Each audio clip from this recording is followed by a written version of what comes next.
दोस्तों, इजराइल के आतंकी हमले में शहीद Hezbollah chief Sayyed Hassan Nasrallah से जुड़ी बड़ी अपडेट सामने आ रही है, जहां यह बताया जा रहा है कि Hezbollah chief Sayyed Hassan Nasrallah को जुम्मे के दिन दफन किया जाएगा और इमाम हुसैन की कब्र के बराबर में उन्हें दफन किया जाएगा। जहां यह भी बताया जा रहा है कि Hezbollah chief Sayyed Hassan Nasrallah के जनाजे की नमाज में ईरान के सर्वोच्च नेता आयतुल्लाह अली खमेनी साहब भी शामिल हो सकते हैं। वहीं यह भी बताया जा रहा है कि सैयद हसन नसरुल्लाह के दामाद को इजराइल ने शहीद कर दिया है।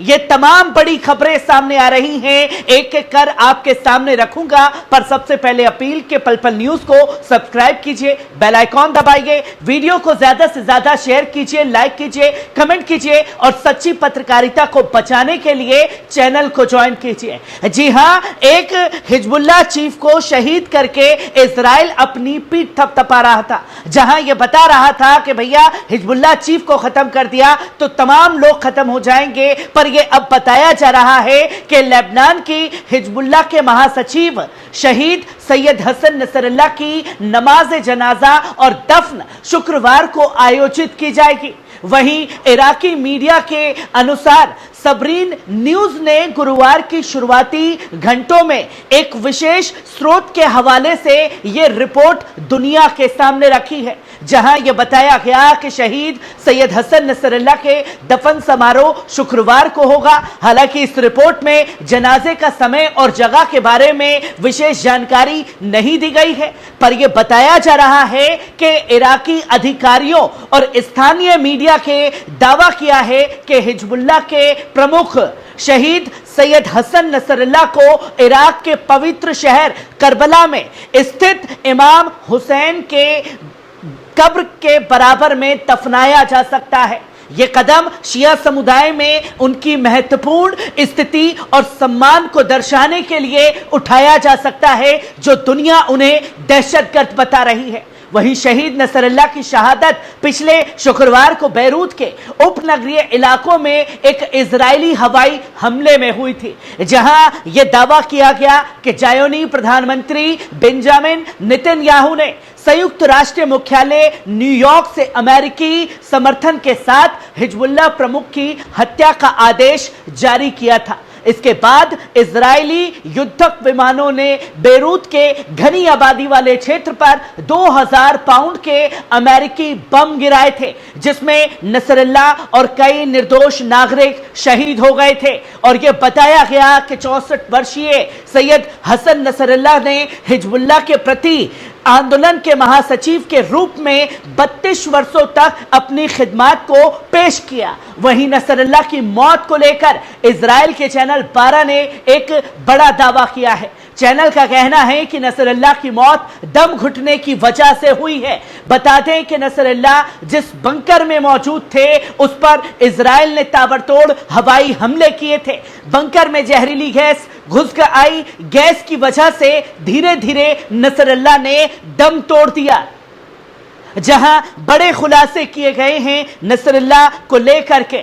वहीं इजराइल ने Hezbollah chief Sayyed Hassan Nasrallah के दामाद हसन जाफर अली कासिर के मारे जाने का दावा किया है। न्यूज एजेंसी एएफपी ने सूत्रों के हवाले से बताया है कि इजरायली सेना ने बुधवार को सीरिया की राजधानी दमिश्क में हवाई हमला किया था, जिसमें उसकी मौत हो गई है। इसमें उसके साथ 2 और लोग मारे गए हैं, जहां इजराइल ने 27 सितंबर को इजराइल की राजधानी बेरूत में हिजबुल्लाह के हेडक्वार्टर पर 80 टन बम से हमला किया था। इसमें यह बताया गया कि नसरुल्लाह साहब की मौत हो गई थी। नसरुल्लाह के अलावा उनकी बेटी जैनब भी इस हमले में मौत के घाट उतार दी गई थी, उन्हें भी इसमें शहीद कर दिया गया था। इजराइल एक साथ कई मोर्चों पर लड़ाई लड़ रहा है। इजरायली सेना लेबनान में हिजबुल्लाह, गजा में हमास, यमन में हुती विद्रोहियों के अलावा सीरिया और ईरान का भी सामना कर रही है, जो कि दावा किया गया है। और हर जगह चौतरफा हमले इजराइल के ऊपर भी तेज हो चुके हैं। वहीं यह बताया जा रहा है कि Hezbollah chief Sayyed Hassan Nasrallah की मौत पर कई मुस्लिम देशों ने चिंता जाहिर की है और हिजबुल्लाह चीफ की मौत पर आक्रोशित लोगों ने कहा था, इजराइल अगर एक हसन नसरल्लाह को मारेगा तो लाखों नसरल्लाह उनके नक्शे कदम पर चलने के लिए तैयार होंगे। इसी बीच इराक में लगभग 100 नवजात बच्चों का नाम नसरल्लाह रखा गया है, तो वर्ल्ड वाइड बात की जाए तकरीबन 5 लाख लोगों ने अपने बच्चों का नाम नसरल्लाह रखा है। इराक के स्वास्थ्य मंत्रालय ने यह जानकारी दी है। मंत्रालय ने यह भी कहा कि नसरल्लाह नाम वाले बच्चों के जन्मों का रजिस्ट्रेशन किया गया है। बता दें कि इराक के लोगों ने हसन नसरल्लाह के सम्मान में यह बड़ा कदम उठाया है और दुनिया भर के मुसलमानों ने यह बता दिया कि नसरल्लाह दहशतगर्द नहीं बल्कि एक रहनुमा थे। इसी बीच ईरान के सर्वोच्च नेता से पहले हिजबुल्लाह चीफ नसरल्लाह को लेबनान से भाग जाने की चेतावनी दी थी। टाइम्स ऑफ इजराइल ने 3 ईरानी सूत्रों के हवाले से इसकी जानकारी दी है। रिपोर्ट्स के मुताबिक खामेनी ने 17 सितंबर के पेजर हमले के बाद नसरल्लाह को मैसेज भिजवाया था कि वे ईरान आ जाएं।